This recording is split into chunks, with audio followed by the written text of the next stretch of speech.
The little boy's voice barely rose above the wind, but it cut through the noise of the city like a knife. "Sir, my baby sister is freezing." The CEO stopped walking.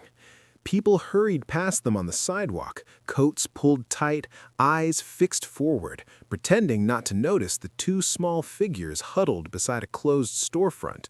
One was a boy, no older than 9, thin arms wrapped protectively around a toddler bundled in an oversized sweater that clearly wasn't enough for the biting winter cold. Her cheeks were red, her lips trembling, her head resting against her brother's chest. Ethan Caldwell had spent his entire adult life learning how not to stop. As the CEO of a powerful tech company, his days were measured in meetings, acquisitions, and carefully worded emails. He was late for another one now, his phone vibrating in his hand. But something in the boy's eyes, wide, desperate, yet strangely calm, froze Ethan in place.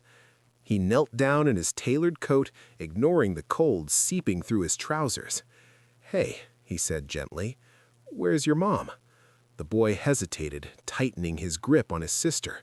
She didn't come back last night." The toddler whimpered, pressing her face into her brother's shirt.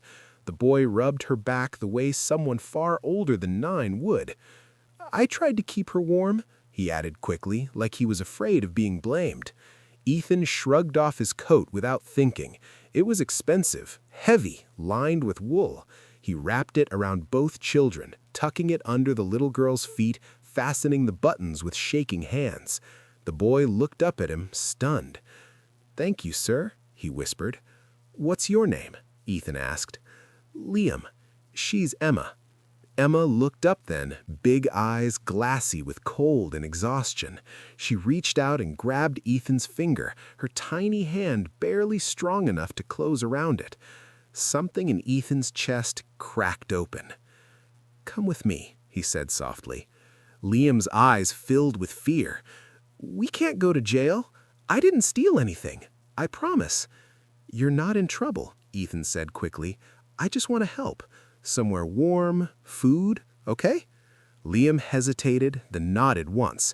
He had no better options. Ethan took them home. The penthouse was silent when they arrived, all glass and polished stone, a place designed to impress but never to comfort. Ethan turned the heat up, filled the bathtub with warm water, and called his housekeeper, who lived nearby. She arrived within minutes, her face breaking when she saw the children.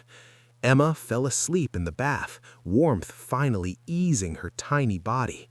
Liam sat on the bathroom floor, watching every move, refusing to relax until his sister was wrapped in towels and handed back to him. When food appeared, real food, hot food, Liam ate like he hadn't in days, then stopped suddenly.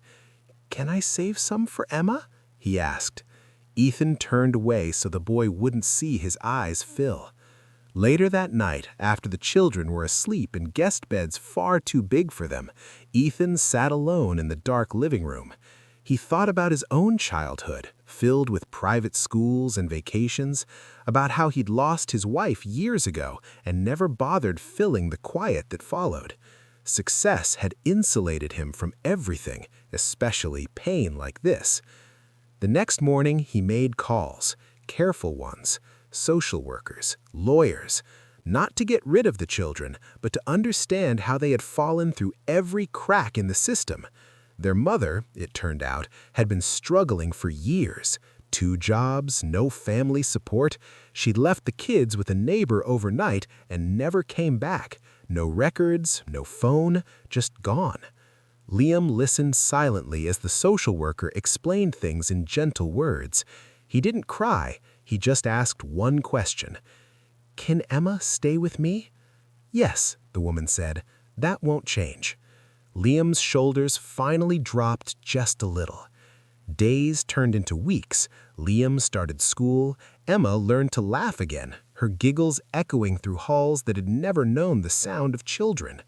Ethan learned how to make pancakes badly, how to sit on the floor and stack blocks, how to listen instead of fix. One night during a thunderstorm, Liam padded into Ethan's room, clutching his blanket. "Sir," he whispered, "can I stay here till it stops?" Ethan lifted the covers without hesitation. "You don't have to call me sir. You can call me Ethan." Liam nodded. "Okay, Ethan." Months later, when the adoption papers were finalized, Liam stood straighter than Ethan had ever seen him. He wore a suit borrowed from a neighbor, Emma in his arms, both of them smiling like the world had finally decided to be kind. At the ceremony, a reporter asked Ethan why he'd done it, why he'd taken two strangers home that night. Ethan looked at Liam, at Emma wrapped in a warm coat far too big for her, and answered honestly. "He asked for help," Ethan said, "and I finally stopped walking."